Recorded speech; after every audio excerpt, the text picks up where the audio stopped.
दर्शकगण, श्रोतागण, भाई और बहनों, मातृशक्ति को नमन।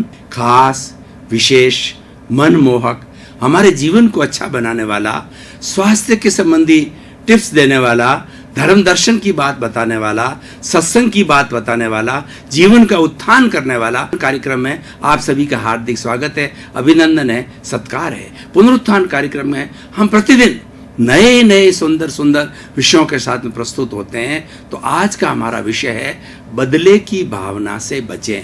भाई और बहनों, दर्शक श्रोतागण, बहुत ही सुंदर विषय है और ये ऐसा विषय है कि इसको अगर हम जीवन के अंदर धारण कर लें तो हमारा जीवन बहुत आनंदपूर्वक, शांतिमय और प्रेममय बन सकता है। बदले की भावना किसे कहा जाता है? इसको रिवेंजफुल एटीट्यूड कहा जाता है, टिट फॉर टैट कहा जाता है कि किसी व्यक्ति ने हमारे साथ में कुछ कर दिया तो हम उसका उतना उतना प्रतिशोध लें। ये प्रतिशोध की भावना है। प्रतिशोध की भावना जो है व्यक्ति के अंदर बहुत बड़ी नेगेटिविटी जो है वो पैदा करती है। ये एक ऐसी आग है जो सुलगती रहती है। आपने बहुत सी जो है पिक्चर्स देखी होगी, सारी पिक्चर्स जो है प्रतिशोध की भावना के ऊपर आधारित होती है और प्रतिशोध के अंदर व्यक्ति जीवन भर उबलता रहता है, सुलगता रहता है और ये आग दहकती रहती है और जब उस प्रतिशोध ले लेता है जब जाकर के शांत होती है। लेकिन प्रतिशोध लेने के अंदर भी हो सकता है कि उसका कितना बड़ा नुकसान हो सकता है। तो कुल मिलाकर के ये जो प्रतिशोध की भावना की बात है, बदले की भावना है, ये बिल्कुल ही व्यक्ति को जो है वो 100% नुकसान के अंदर ले जाती है। प्रश्न ये है कि हम बदले की भावना से क्यों कार्य करें? ठीक है, किसी व्यक्ति ने हमारी इंसल्ट कर दी या हमारा नुकसान कर दिया तो उसको बदला लेने की बनिस्बत और भी कई तरीके से उस कार्य को किया जा सकता है। जैसे उदाहरण के तौर पर मान लीजिए किसी व्यक्ति ने हमारी कार को जला दिया, तो अब उस व्यक्ति से हम बदला लेने के लिए कुछ भी बदला ले सकते हैं, बड़ी से बड़ी बात हो सकते हैं, उस व्यक्ति के साथ में मार पीट या कुछ भी कार्य कर सकते हैं। लेकिन क्योंकि उसने जैसे कि हमारी कार जला दी है तो हम उस व्यक्ति से बात करें कि भाई कार जलाने का क्या रीज़न है और आपने ऐसा कार्य क्यों किया, क्या मेरी गलती है जिसके कारण ऐसा किया गया है। तो जब बात का आपसे विचार विमर्श होता है, क्योंकि वो अगले वाला भी इंसान होता है, तो इंसान को समझाने से, उसका हृदय परिवर्तन करने से उसमें भी परिवर्तन आता है और वो कहता है कि मैं इसका मुआवजा भरने को तैयार हूँ। लेकिन अगर हम जल्दबाजी के अंदर निर्णय ले लेते हैं तो हम उसके प्रति जो एक उसकी ओपिनियन एक गलत बना देते हैं और हम उस प्रतिशोध के अंदर तभी से लग जाते हैं, उससे बात भी नहीं करते हैं और हमारी दूरियां बराबर बढ़ती जाती है। भाई और बहनों, दर्शकगण, श्रोतागण, ये बदले की भावना करने से बदले की भावना से हमेशा बचना चाहिए, क्योंकि ये बदले की भावना इंसान को बहुत गिरा देती है और इससे मनुष्य को शारीरिक रूप से, मानसिक रूप से, इमोशनल रूप से कितना बड़ा नुकसान होता है वो मैं आपको बताना चाहता हूँ कि शारीरिक रूप से जब बदले की भावना व्यक्ति सुलग रहा होता है तो उसके भीतर जो रसायन होते हैं वो रसायन नेगेटिविटी के पैदा होते हैं, वो कष्टदायक होते हैं और वो साइकोसोमेटिक कई तरह की बीमारियों को खड़ा कर देते हैं। क्योंकि ये बीमारियां हमारे भीतर कैसे होती है? ये बीमारियां व्यक्ति की सोच के कारण होती है।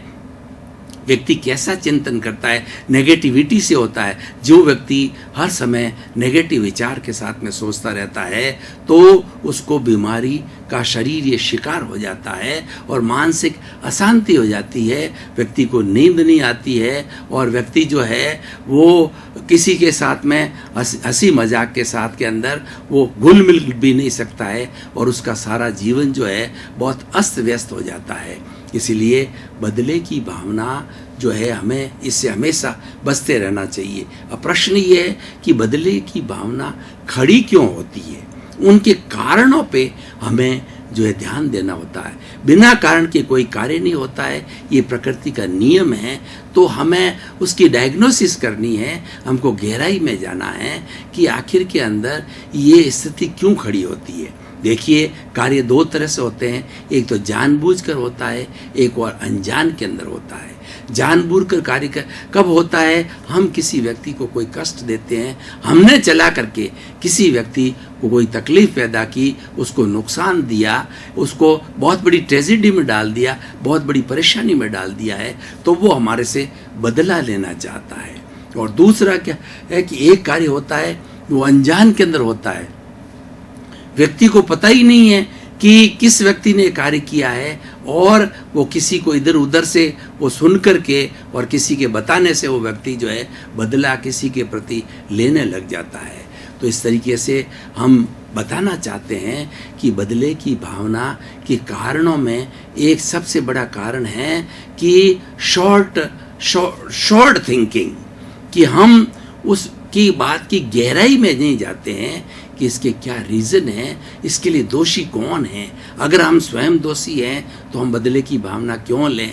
क्योंकि दोष हमने किया है, अगले की कोई गलती नहीं है, तो वो तो बदले की भावना को लेना ही चाहेगा। और दूसरा ये होता है, अगर हम उसका निवारण करना चाहते हैं और हमारे से कोई गलती हो गई है, तो सबसे बड़ा इसका जो है प्रायश्चित ये होता है कि हम उस व्यक्ति से संपर्क करें कि भाई ये अनजाने रूप के अंदर जो है मेरी कोई जानबूझ के करने का ये कार्य नहीं था, ये अनजाने के अंदर कार्य हो गया। जैसे उदाहरण के तौर पर हम जो है वो रोड के ऊपर चल रहे हैं और चलते चलते मान लीजिए कोई गाड़ी का जो है वो आपस के अंदर एक्सीडेंट हो जाए, रीज़न कुछ भी हो सकता है, रॉन्ग साइड हो सकता है, राइट साइड हो सकता है, या ब्रेक के अंदर गड़बड़ हो सकती है, कुछ भी बहुत से रीज़न हो सकते हैं।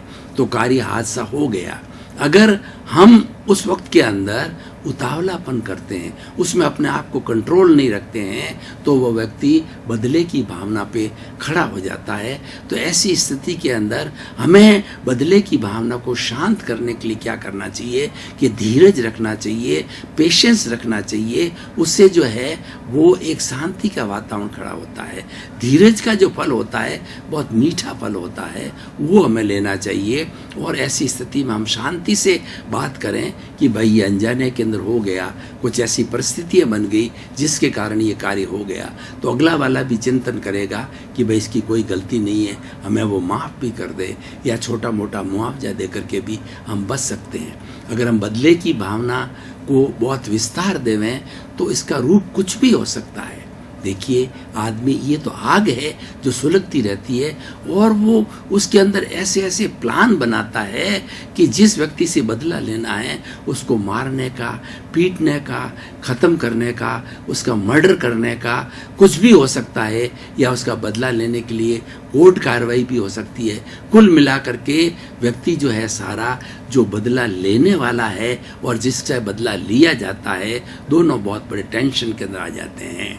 और इसीलिए हमें ये सारा जो गेम है वो प्योरली नुकसान का गेम है। इसीलिए हमेशा हम रिवेंजफुल एटीट्यूड से जो है हमें बचना चाहिए। और रिवेंजफुल एटीट्यूड ये होता क्यों है कि ये शॉर्ट टेम्परामेंट से होता है। व्यक्ति क्रोध करता है, अगले को गाली देता है, अपने आप पे कंट्रोल नहीं रखता है, तब जाकर के ये स्थिति पैदा होती है। घर में भी हो या जिन लोगों के साथ हम काम करते हैं, पब्लिक प्लेटफॉर्म पे हो, कभी भी ये भावना जो खड़ी हो जाती है।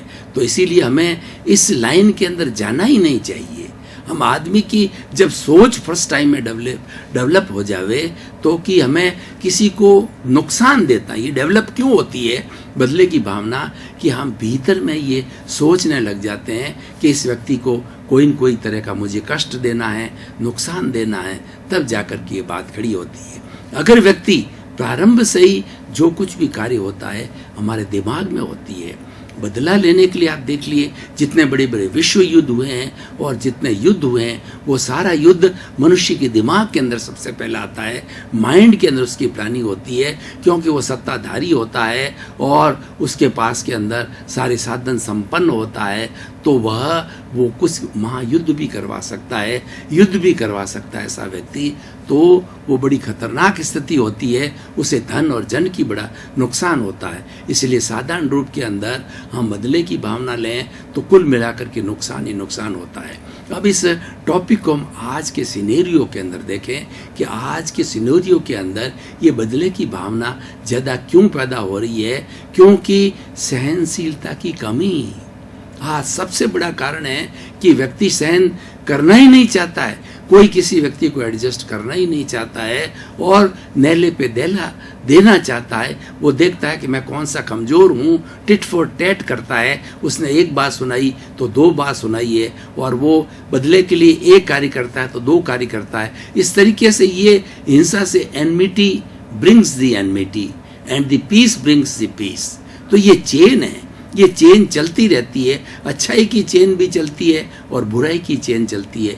बुराई की चेन के नतीजे खराब है, अच्छाई की चेन के नतीजे बहुत अच्छे हैं। और अच्छाई का कार्य है हमें पुण्य की ओर ले जाता है, बुराई का कार्य है हमें पाप की ओर ले जाता है। तो हमें सबसे बड़ी बात है कि ये इस एपिसोड के माध्यम से हम आपको बताना चाहते हैं कि बदले की भावना को से बचने के लिए सबसे बड़े कौन कौन से गुण हैं जो हमें अपने आप में डेवलप करना चाहिए, चाहे घर में हो, चाहे हमारा वर्किंग फील्ड हो, चाहे हमारा पब्लिक प्लेस हो, चाहे हमारा पॉलिटिकल एरिया हो, किसी भी जगह पर, चाहे हम कितने बड़े व्यक्ति हो, चाहे कितने छोटे व्यक्ति हो, तो उसके अंदर जो है हमें टॉलरेंस पावर होनी चाहिए।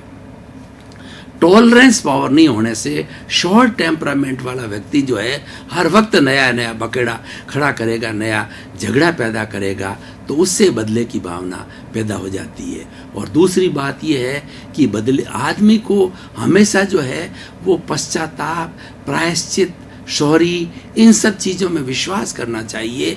मतलब उसके अंदर ह्यूमिलिटी होनी चाहिए, विनय की भावना होनी चाहिए, और व्यक्ति को हर वक्त चिंतन करना चाहिए कि प्राप्त मन वचन काया से संसार के किसी भी जीव को किंचित मात्र भी कष्ट न हो, कष्ट न हो, कष्ट न हो।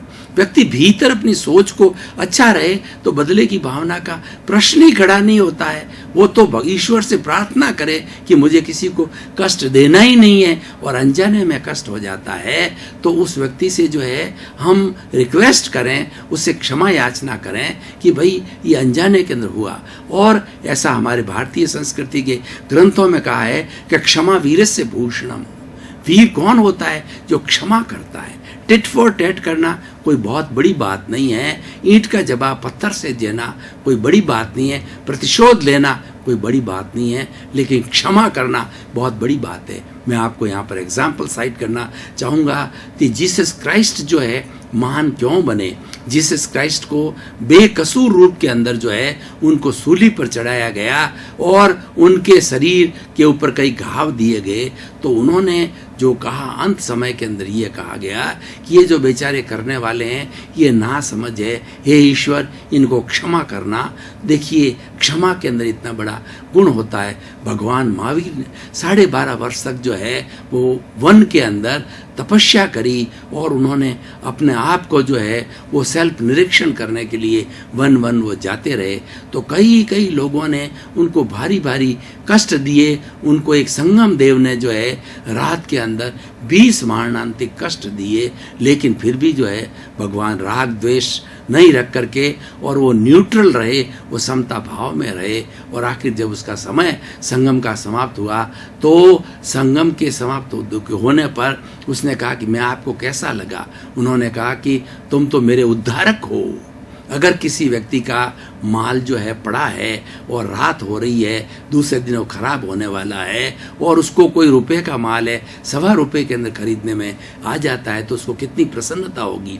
उसी तरीके से मैंने जो ये मार्ग चुना है कि मुझे ज़्यादा से ज़्यादा मेरे कर्मों की निर्जरा करनी है, मुझे सहनशीलता रखती है, और मैंने सहनशीलता रखती, तुम निमित्त बने तो इसीलिए मैं तो तुम्हारे प्रति कृतज्ञ हूँ।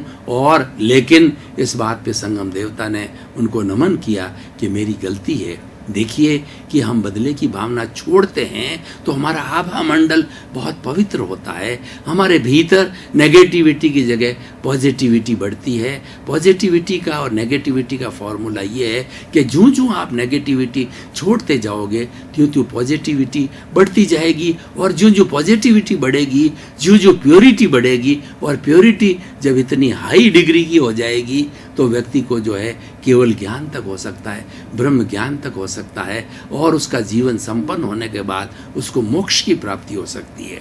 तो इसीलिए बदले की भावना नहीं रख करके हम क्षमा का वातावरण रखें तो हमारा जो है बहुत अच्छा हो सकता है। अब इस कार्य को मैं आज की सिनेरियो से जोड़ता हूँ कि सभी व्यक्ति भारतवर्ष के अंदर जो आज टॉलरेंस की कमी आ रही है, छोटे बच्चे से लगा करके बुजुर्ग तक में, तो हमें टॉलरेंस पावर पैदा करनी। आज घर क्यों टूट रहे हैं, आजकल फैमिली न्यूक्लियर क्यों होती जा रही है, आज हमारी जो संयुक्त परिवार प्रथा थी जो वो टूटती जा रही है, और उसके बहुत बड़े नुकसान हो गए। न्यूक्लियर फैमिली होने से एक ही व्यक्ति होता है, उसको जो है बीमारी से जूझना होता है, उसी को आजीविका उपार्जन करना होता है, और एक ही व्यक्ति को अपने बच्चों की सार संभाल करने वाली होती है। कोई उसको कंट्रीब्यूट करने वाला, कोई इसको शेयर करने वाला नहीं होता है, तो वो 24 आवर्स जो है टेंशन के अंदर रहता है। तो इसका इसीलिए सबका कारण क्या है कि व्यक्ति के अंदर टॉलरेंस की कमी है, और दूसरा बदले की भावना को हम हटाना चाहते हैं, कम करना चाहते हैं समाज में, तो हमें त्याग की वृत्ति को स्थान देना पड़ेगा। हमें लोगों को बताना पड़ेगा कि भाई सृष्टि के ऊपर 84 लाख जो जीवा योनि है, सबको जीने का अधिकार है, कोई मरना नहीं चाहता है। हर व्यक्ति, छोटा से छोटा कीड़ा मकोड़ा पेड़ पौधा है, वो सभी सुख चाहते हैं, मरना कोई नहीं चाहता, दुख कोई नहीं चाहता है। तो हमको किसी को दुख देने का क्या अधिकार है, क्योंकि उस चीज़ को क्रिएट हमने नहीं किया है। उसको क्रिएट करने वाला उसका भाग्य है, क्रिएट करने वाला उसका कर्म है, और सृष्टि ने उसको क्रिएट किया है। तो हम किसी को जान दे नहीं सकते, तो जान लेने का हमको क्या अधिकार है। इसीलिए हमें एडजस्ट एवरीवेयर, जैसी भी स्थिति हो इस पूरे ब्रह्मांड के अंदर, पूरे कॉस्मोस के अंदर, हमको सोचना चाहिए कि live and let others live, मैं भी जीऊँ और समस्त प्राणी इसके अंदर जिए। तो बदले की भावना कभी आ ही नहीं सकती। बदले की भावना का कारण आने का कारण यह है कि व्यक्ति सेल्फ सेंटर्ड हो जाता है, व्यक्ति बहुत स्वार्थी हो जाता है, और वो चाहता है हर चीज़ के अंदर लॉइन शेयर मेरे को मिले, और वो अपनी दादागिरी करना चाहता है। तो ऐसी स्थिति के अंदर ये बदले की भावना पैदा होती है। तो उसको हटाने के लिए, उसको कम करने के लिए हमें त्याग वृत्ति को स्थान देना चाहिए, और हमें जो है सेक्रीफाइस करना चाहिए। अगर घर के अंदर हम 10 सदस्य हैं तो हमारे जो चीज़ भोजन है, कपड़ा है, स्थान है, वो कंपैरेटिवली प्रोपोर्शनेटली हमें वो नंबर ऑफ मेंबर्स के स्थान से मिलेगा। ऐसा नहीं है कि पूरा घर हमको मिल जाए, ऐसा नहीं है कि पूरी अच्छी कोई डाइट है वो सारी हमको मिल जाएगी। सबको बांट करके, क्वेश्चन ये है कि हम बांट करके खाएं तो ये बदले की भावना पैदा नहीं होगी। आज हम देख रहे हैं कि कुछ धनिक वर्ग ऐसे हैं और जो बेचारे गरीब है, जिनको कि 2 जून का भोजन भी नहीं मिलता है, और वो गरीबों को अटालिका के अंदर इतना ऐश आराम करते हुए देखते हैं, गाड़ियों में घूमते देखते हैं, और वो कितना बड़ा प्रदर्शन कर देते हैं। तो उनके मन के अंदर प्रतिशोध की भावना होती है कि ऐसा क्यों होता तो उनके अपने कर्म के कारण ही है कि उन्होंने अच्छा पुण्य का संचय किया जब उनको ऐसी स्थिति बनी। लेकिन फिर भी हम समाज में जीते हैं, तो हमें ध्यान रखना चाहिए कि जो ये अमीर और गरीब के बीच में इतनी बड़ी खाई है, इसको पाटने का कोशिश करनी चाहिए। वो भी हमारा भाई है, वो भी उसको हेल्प करनी चाहिए। जिसके पास में साधन संपन्न है और जो अभाव की स्थिति जीने वाले हैं, उनकी हेल्प करनी चाहिए। और ये हेल्प जो है वो परोपकार कहलाती है, उससे बदले की भावना पैदा नहीं होती। परोपकार करने वाला व्यक्ति होता है, कोई उसका बदला लेना नहीं चाहता है, बल्कि लोग उसको चाहते हैं कि वो जो है ज़्यादा से ज़्यादा हमारे बीच के अंदर रह करके समाज का कल्याण करे और समाज को जो है वो अच्छे से अच्छा सहयोग करे। तो भाई और बहनों, दर्शकगण, श्रोतागण, मैं निष्कर्ष की भाषा में बात करना चाहूँगा कि हमारा जो आज सिनेरियो बिगड़ चुका है, हमारा देश का जो वातावरण बिगड़ गया है, हम प्रिंट मीडिया को देखें, हम टीवी मीडिया को देखें, इतनी अनैतिकता, इतना अशिष्टाचार और इतनी जो है गलत कार्य आज हो रहे हैं, इतनी बदले की भावना आज पैदा हो गई है। तो ये कहीं न कहीं रोका जाना चाहिए। अभी ये 30, 40, 50 वर्षों के अंदर ज़्यादा हो गई है। कुछ तो विज्ञान के युग का जो ये बहुत बड़ा असर आ रहा है। विज्ञान बुरा नहीं है, विज्ञान ने हमारी तरक्की के कई साधन बढ़ाए हैं, लेकिन जो बुराई ये है, हम उसका दुरुपयोग कर रहे हैं और उस दुरुपयोग के कारण ये बदले की भावना पैदा होती है। तो हमें उसकी जगह शिष्टाचार को लाना होगा। शिष्टाचार से क्या होता है, हम दूसरे को तवज्जो देते हैं, दूसरे को हम सम्मान देते हैं, दूसरे की बात को सुनते हैं, उसको शिष्टाचार कहा जाता है। हम किसी के साथ में अच्छा व्यवहार करते हैं तो उसके मन के अंदर हमारे प्रति जो है एक रिगार्ड की भावना पैदा हो जाती है, और रिगार्ड की भावना जहाँ हो जाती है वहाँ पर बदले की भावना स्वतः ही नष्ट हो जाती है। तो हमें बदले की भावना की जगह रिगार्ड की भावना को जो है पैदा करना। पुरानी हमारी गुरुकुल व्यवस्था को देखें, गुरु और शिष्य का जो संबंध कैसा था, पिता पुत्र का संबंध था, एक दूसरे को प्रेम करते थे, प्यार करते थे, रिगार्ड करते थे, चाहते थे। लेकिन आजकल जो गुरु और शिष्य का है वो संबंध भी कुछ जो उसके अंदर खटाई आने लग गई है, सारा चीज़ कॉमर्शलाइज्ड होने जा रहा है। तो हमें अपनी सोच को जो है बदलना होगा। हमें अपने समाज के अंदर जो है कुछ जो है नए मूल्य को स्थापना करने होंगे। नया कुछ भी नहीं है, हमारे पुराने मूल्य है जो गिर चुके हैं, जिनकी अवनति हो चुकी है, उनका पुनः स्थापना हम करेंगे तो बदले की भावना और ऐसी बुराइयां हैं वो स्वतः ही समाप्त हो जाएगी। इसलिए भाई और बहनों, दर्शकगण, श्रोतागण, ये विषय इतना सुंदर विषय है कि अगर हम इस बुराई से बिल्कुल दूर हो जाते हैं तो हमारा जीवन बहुत सुखी हो जाता है और हमारे सभी मित्र होंगे, हमारा कोई शत्रु नज़र नहीं आएगा। आप इधर इर्द गिर्द कहीं नज़र दौड़ाओगे तो आपको शत्रु नज़र नहीं आएगा। शत्रुता हमारे दिमाग में है, शत्रुता हमारे विचारों के अंदर। अगर हमारे विचार किसी के प्रति नकारात्मक भाव रखते हैं, किसी के प्रति बुराई की भावना रखते हैं, किसी का बुरा हो उसके बारे में चिंतन करते हैं, बदले की भावना रखते हैं, तो उससे हमारा जो है वो बदला तैयार हो जाता है। यानी हम किस तरीके के कॉजेज को डालते हैं। कॉजेज जो है ये कर्म बीज है।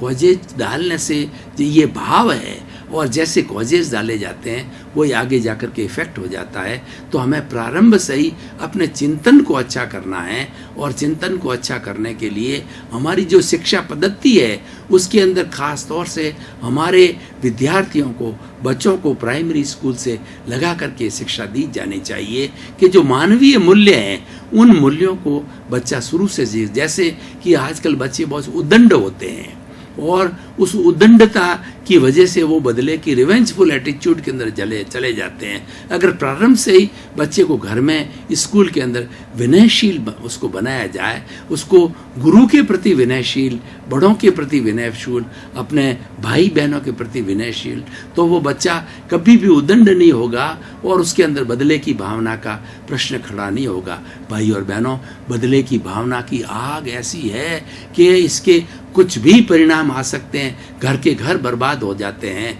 हमने कई बार अखबारों में पढ़ा कि ऐसी चेन चलती है कि एक पीढ़ी फिर दूसरी पीढ़ी, ये जहर है, ये घुलता जाता है और ये कई पीढ़ियों को जो है लील जाता है और शत्रुता खड़ी हो जाती है। और बदले की भावना से मनुष्य के बीच में नहीं, गांव के बीच में हो जाती है, प्रांत के बीच में हो जाती है, देश के बीच में हो जाती है। लेकिन इसको हमें हटाना है, क्योंकि हमें जो हमारा मनुष्य जीवन मिला है वो प्रेम से जीने के लिए मिला है, हमें भलाई के कार्य करने के लिए मिला है। हमें इन बुराइयों को त्यागना होगा। इस बुराइयों को छोड़ने के लिए हमारे पास में सत्संग के, अच्छा साहित्य के, मेडिटेशन करने के बहुत बड़े उपाय है। लेकिन दुर्भाग्य ये है कि आज हमारी जो शिक्षा पद्धति है उसके अंदर तोता रटन तो बहुत कराई जाती है, पाठ्यक्रम बड़े बड़े बनाए जाते हैं, बड़े बड़े आइडियलिस्टिक बनाए जाते हैं, लेकिन बच्चे के अंदर भावनात्मक विकास, इमोशनल कंट्रोल करने की वहाँ बात आती है, वो मिसिंग हो जाती है कि ज्ञान को सीख करके उस ज्ञान को कैसा पचाया जाए, उस ज्ञान से व्यक्ति अहंकारी नहीं बने, उदंड ना बने, वो शिक्षा आज मिसिंग हो रही है जो पहले गुरुकुल प्रणाली के अंदर दिया जाती थी।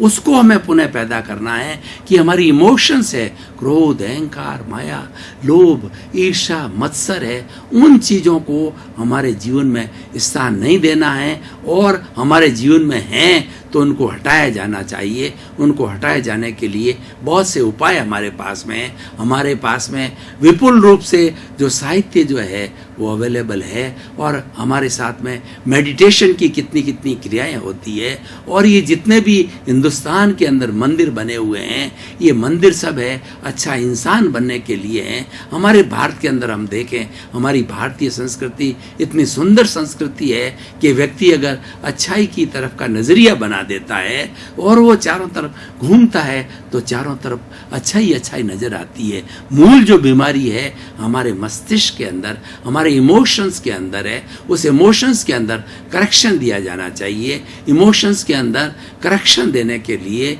हमें भीतरी जगत के कुछ जो है वो जो हमें अनुसंधान किए जाना चाहिए।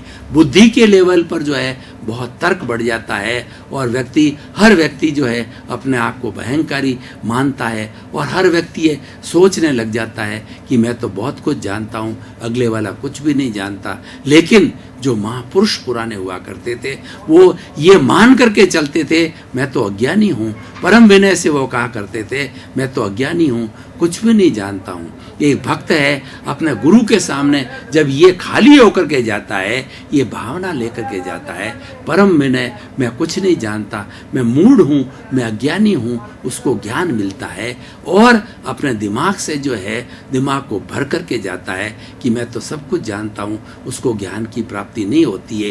ये इमोशन कंट्रोल की बात होती है। इमोशन कंट्रोल करने से व्यक्ति के अंदर बहुत सादगी आ जाती है, व्यक्ति के अंदर विनम्रता आती है और उसका जीवन इतना सुंदर होता है कि जिसके साथ वो रहता है उसके साथ कोई कलह, कोई लड़ाई झगड़ा कुछ भी नहीं होता है, सारा एडजस्टमेंट सही हो जाता है। तो भाई और बहनों, हम जो जीवन जी रहे हैं, हमें जो ये मनुष्य जीवन मिला है उसको अच्छा बनाने के लिए हमारे जो मानवीय मूल्य हैं उनकी स्थापना करनी चाहिए। भाई और बहनों, दर्शकगण, श्रोतागण, आपका बहुत बहुत धन्यवाद। आप कार्यक्रम को बड़ी दिलचस्पी के साथ प्रतिदिन अच्छी तादाद के अंदर जो देख रहे हैं। कार्यक्रम आज टॉक ऑफ द टाउन बना हुआ है, सब जगह इसकी चर्चा है क्योंकि पुनरुत्थान कार्यक्रम का उद्देश्य है सर्वे भवन्तु सुखिनः सर्वे भवन्तु निरामया, जगत का कल्याण हो, सभी सुख से रहें, चैन से रहें, प्रेम से रहें, आनंद से रहें। इसी क्रम में आपके प्रति मंगल भावना शुभ।